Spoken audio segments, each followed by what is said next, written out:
families here in the state. I grew up in Alamance County in a little town called Mebane. Most people here in Raleigh know it now for the outlets, but that wasn't anything on our radar when I was little. In fact, the biggest thing in town was a Hardee's, and it's changed quite a bit and grown quite a bit.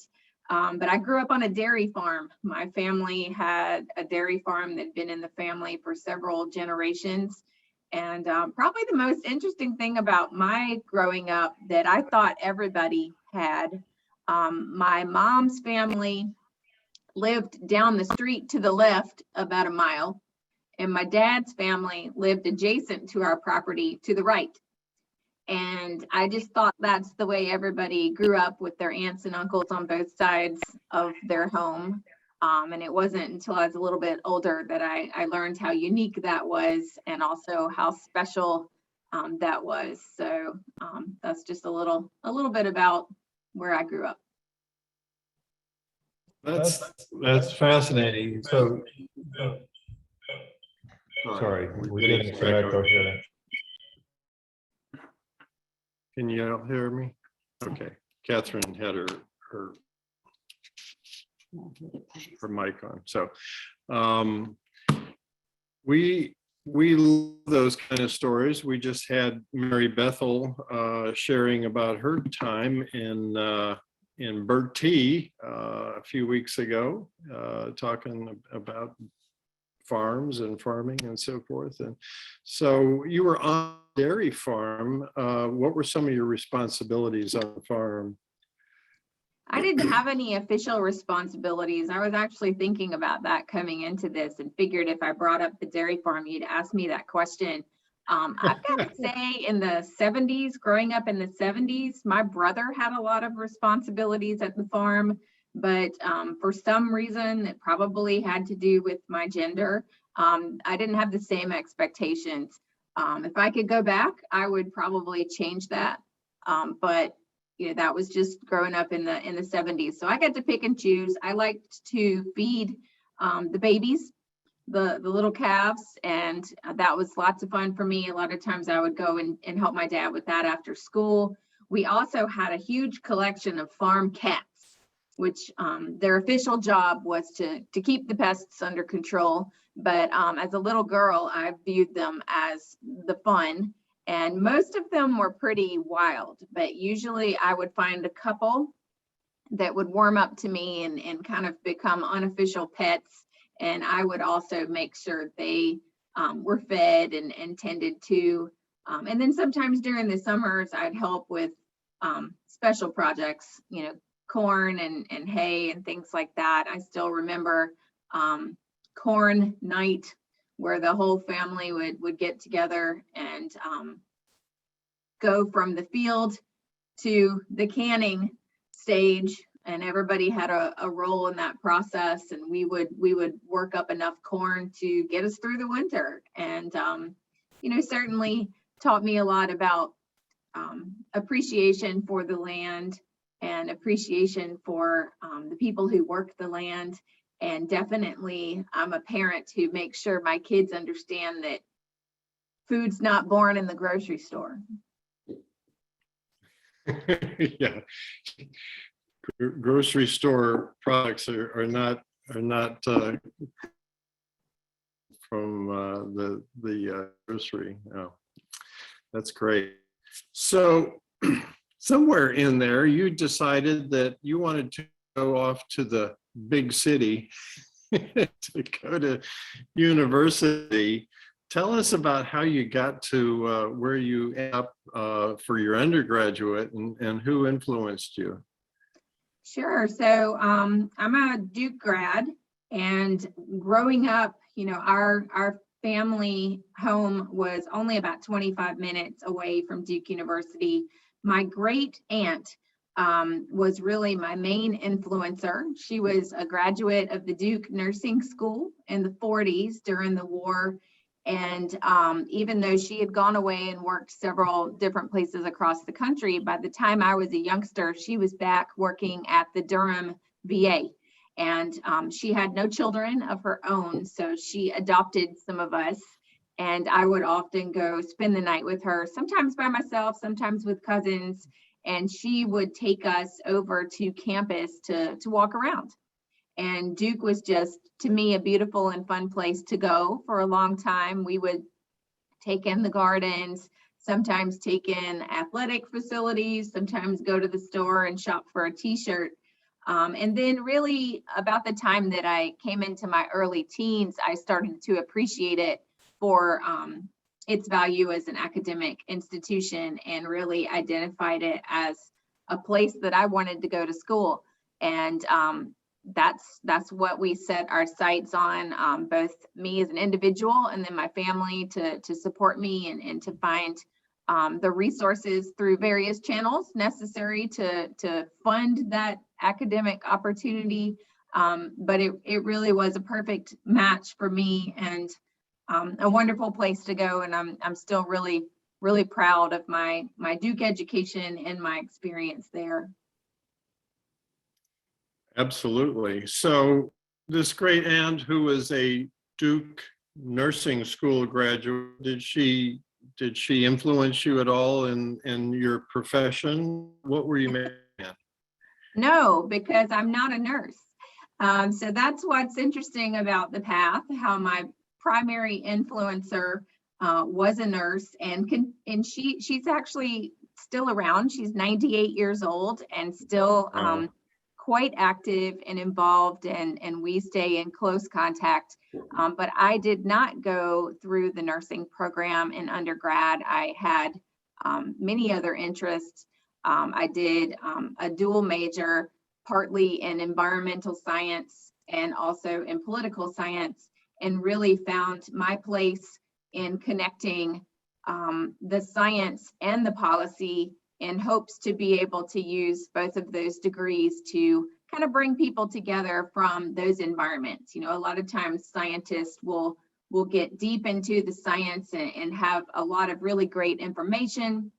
A lot of times policymakers do not have backgrounds that support the depth of information that scientists have. And we need to have that bridge in the middle to bring science and policy together, so that policymakers can understand how the science needs to influence their policies and vice versa. So even though my course of study had nothing to do with nursing, it still supports me in the work that I do today, where a lot of times I am helping nurses prepare to deliver their messages and their science to the ears and minds of policymakers and decision makers. Very well said. Man, it looks like you've probably said that a few times. That's great. Yeah, although the funny part, so that was the good sounding part. So the funny part, I really wanted to be a political science major, and probably could have let go of some of my science classes. They were quite a bit more difficult, to be honest. And all the pre-med kids were in there. So quite a bit more competitive. Even though I did not aspire to go to medical school, I was still in class with all the Duke pre-meds every day. But my parents weren't convinced I could get a job that had to do with politics. Well, I think you got a pretty good job right out of Duke. You went to work for the legislature, didn't you? I did. I ended up getting a job in politics, despite my parents' concern that would not be a fruitful. They really just wanted me to be able to eat. You know, their expectations were not grand. But yeah, they wanted to make sure I had a lot of deep formal training in case that political stuff didn't work out for me. So who'd you work for? I worked for a bunch of people. And part of that was because of my youth. You know, I came out of college in a presidential election year, and there were a lot of opportunities to get involved with campaigns. So I really started my network in the North Carolina political space through campaign work. Some of it was volunteer at first, and then was able to get on with several campaigns as paid staff, and also for caucus oriented, unified campaign during that election season. So that was how I got connected with then Speaker Harold Brubaker, and ultimately ended up in a communications role in the Speaker's office within about a year or so of graduating college. And then in the process, I think you went down the road a little ways to another university and got a second degree. We got one person from NC State that's represented here, so Karen Bullock. Right. I did get my master's at NC State, which thrilled my dad. He had gone through the School of Agriculture at NC State a few years before. So I think he always kind of hoped I would go there a little bit earlier, but that didn't quite work out. But yes, I ended up pursuing my master's there, but I worked on it at night. So I worked full time and I worked on the master's program at night, a couple nights a week for about 3 years. Doing it that way took a little bit longer, but that was the best way that I could figure out to finance it. So it worked really well. They had a great program that supported in-service students, I think is what they called us. And in many ways, I feel like my experience in the program, it was the public administration program, was really richly enjoyed because I had some work experience to connect to what we were talking about, and having other students who were also in service with different types of work opportunities brought a lot of depth and breadth to what we were learning, because we could apply what we were learning in the context of our daily environments. So it really was a fantastic way to go through that master's program. And in many ways, I think some of the students that were going full-time and were not employed really depended on the working kids to bring the information that we all benefited from to the program. So it was a great program, and definitely enjoyed my time with the Wolfpack. Great. So you've got Duke, you got North Carolina State, you got a great intersection there of, like you said, of the science and the politics and so forth. So you're still working for the Speaker of the House, and then I think you moved to another position. So yes, one of the downsides of working for an elected official is elections come pretty often around here. And even though I wasn't that involved with the election that year, there were changes in North Carolina, and there was a new speaker coming in. So that meant we had to figure out some other things to do with ourselves. And took me a little bit of time to figure out what that was going to be. But I ended up picking up my first association gig during that transition. And really, prior to working at the legislature, I was not familiar with associations from the employment standpoint. They had been part of my education in the context of interest groups and the role they play in American politics, but I really didn't have a full understanding of how many there were, the strength of these organizations, and kind of what had to happen behind the scenes to make them run, both from an employed staff perspective and also the volunteer manpower that goes into fueling those types of organizations. So I picked up my first association gig with the North Carolina Association of Realtors. I went in doing primarily political engagement work with them, which meant fundraising for their political action committee and education and engagement of their members in grassroots politics. So I would travel the state and talk to realtors about why they needed to be paying attention to the political environment and how it impacted their profession, and learned a lot in that role. It was around that same time that I started my master's program, And as I finished my master's program, had the opportunity to change my role within that organization to move into more of an administrative space, which really started to prepare me for what I'm doing today. So it was a blessing to find the association field somewhat accidentally coming out of the speaker's office. But now I've been in this field well over 20 years, and it's my home. It's the perfect career for me. I think the way that associations help people come together to work on things and accomplish things that no one could accomplish by themselves. That's what gets me excited about it.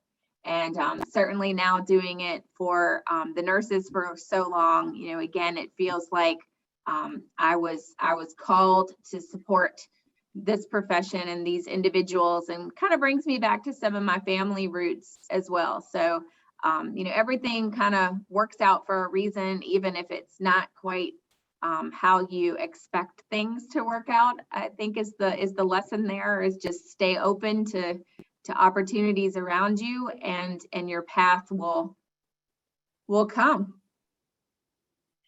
Absolutely. So your great aunt finally got at least her desires from the nursing side, and you kept politics and the influencing. So tell us what you were very effusive about working with associations, and you think that they're a good place to be. What would you advise somebody who was sort of thinking about working in that area? What kind of things would you tell them to be alert to and to watch out for? Well, in the United States, we have associations for everybody. In fact, it's something that, you know, some of us in the association field almost laugh at times, where, you know, we hear so many association names that, you know, that some of it almost sounds funny, where you're like, wow, I can't believe there's an association for that group as well. But there's an association for everybody. And I think it really speaks to the roots of America. You know, this country was founded because people got together to work for the freedom of the country. I mean, that's simplifying it quite a bit. But again, it was that grassroots combination of individuals who felt passionately about something. And that's all an association is a group of people who share a passion about something and want to get together to make something better. And I think sometimes, you know, especially, you know, the interest group talk and the money talk that comes with some lobbying activities, and particularly, sometimes that can give this work a little bit of a black eye.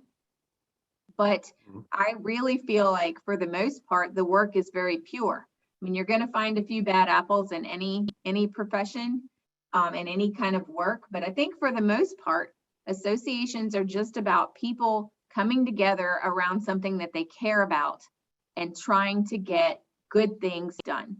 And obviously, sometimes one group believes in something that another group has a different opinion on. But that's okay. And that should be supported and encouraged. So people who want to get involved in this kind of work, I think the first thing they can do is talk to people about what kind of associations they're members of.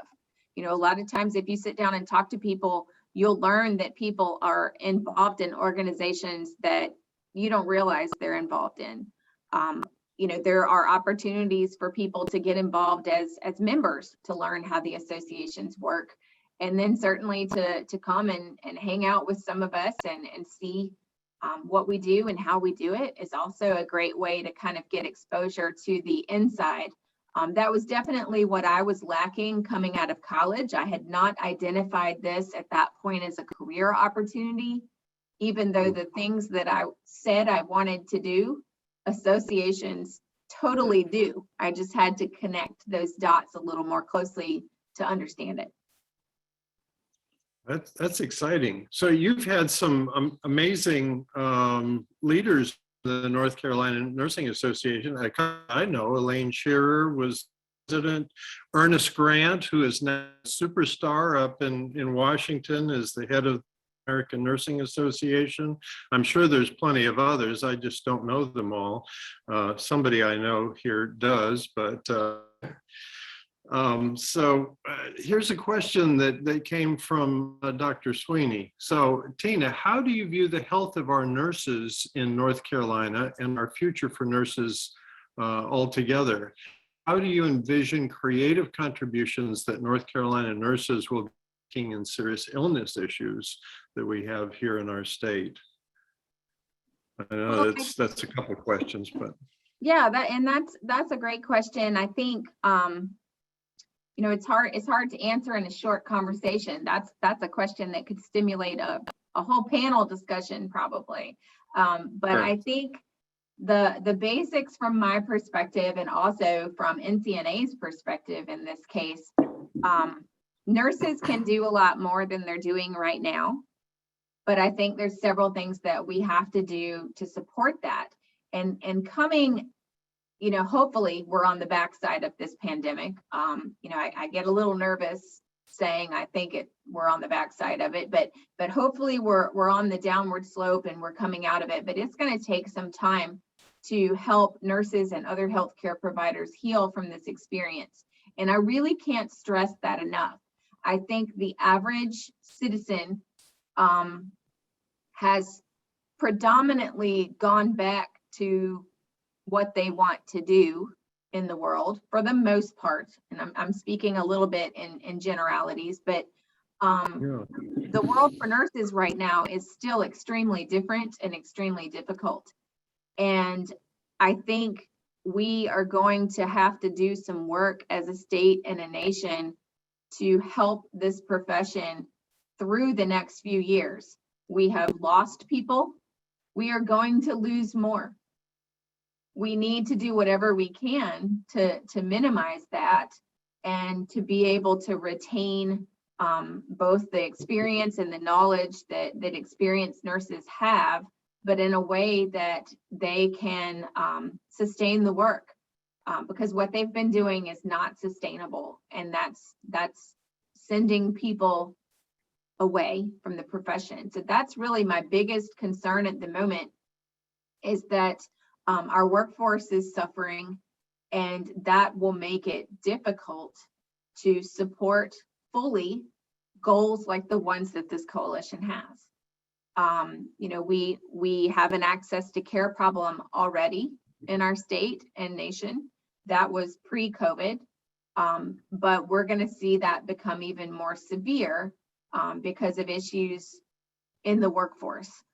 We are going to see the severity of illness increase because of things that have happened during the pandemic, where people have gone untreated, either because of fear or because of lack of access, or maybe they were just experiencing so much turmoil related to the pandemic that their conditions worsened and they haven't received appropriate care. So I think it really is, unfortunately, the perfect storm for healthcare in our state and nation. But I'm trying to look on the bright side and see this as an ongoing opportunity for nurses and other care providers, quite frankly, to really shine.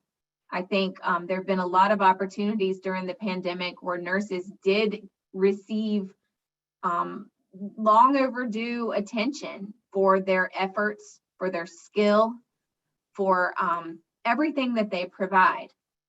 That has been overshadowed more recently by, in my opinion, by the politics of public health, which I never thought would come out of my mouth. Like, how did public health become political? We have to find a way to help our society through that and past that. If we can't get past that, we will continue to struggle to solve some of these issues that are on your agenda, that are on our mutual agendas, and some bigger picture issues around our workforce and access to care. So that was kind of a rambly answer, but those are really my thoughts. And if I wasn't so tired, they would keep me up at night, but we're tired because, we're working on these kinds of things every day, trying to figure out how can we help nurses be supported? How can we help nurses maximize their impact in the profession and in healthcare? How can we help nursing schools support the education and preparation of more nurses? We have a lot of work to do, and it's going to take everybody to get us where we need to be. So Tina, Mary Bethel has a question that's near and dear to my heart. Do you have any comments on the scope of practice issues that are now on the radar? And I would be shocked. I think, well, I mean, that was the underlying, that was one of the underlying thoughts when I said we need to do everything we can to make sure nurses are working as efficiently as possible. And there's opportunities for that beyond just nursing. When there's a provider shortage, when there's a shortage of anything, if you've got a shortage of corn, you need to use that as efficiently as possible. So when we're talking about increasing provider shortages, we've got to look for every single opportunity for everybody to be operating at peak efficiency. And I really mean everybody. That's an opportunity for physician colleagues as well. They need to be used at maximum capacity. How can nursing help make that happen? But then at the same time, let's make sure we're using nurses, advanced practice and otherwise, at their maximum capacity. And we do have some scenarios in the state where some of our supporting regulation is dated. I mean, that's the best way to look at it. It was put in place in the 70s when certain segments of the nursing profession were really at their birth. They were new. There was not deep evidence to support it like we have now. And North Carolina has been slower than many states to modernize in that area. So now we're a little bit behind. I think politics plays a big role in that. I think money plays a role in that. But I think the issue at this point in the discussion is well understood. It's not a new conversation anymore. We increasingly try to engage in productive discussion with people who have a variety of perspectives on how North Carolina makes its next move in supporting the nursing workforce through regulatory advancements. So that's positive. There are a lot of folks that are firmly in NCNA's corner on this, and there's some other folks with differing opinions. So I think right now our job at NCNA and also our job in the healthcare community is to figure out a way to work this out. If people have legitimate concerns, we need to know what they are, and we need to figure out how can we remove those barriers so that we can make some progress together. We're running out of time. The issues that we have are not going to be solved by any single policy change, but every single thing that we can think of that's going to increase access to care and improve outcomes for our people, we've got to seriously consider that, and we've got to move politics out of the way. Wow. So well said. Thank you so much. And unfortunately, we've got to wrap this up. But Tina, it has been a huge pleasure for us to have you with us today. Our folks have certainly gotten a very different perspective of what's going on with the North Carolina Nurses Association and you as their CEO. So thank you for unwrapping the kimono a little bit and letting us see who you are and what drives you. So we appreciate your being part of Friday Facts this morning. So you Absolutely. have a great week. Thanks for the invitation. Everybody go out there and celebrate the nurses around you. They're working hard, and we'll keep doing our part to support them, which I think supports healthcare in our state. Absolutely. Thanks so much. Thanks, Y'all take Tina. care. Have a great end of your week. Bye-bye.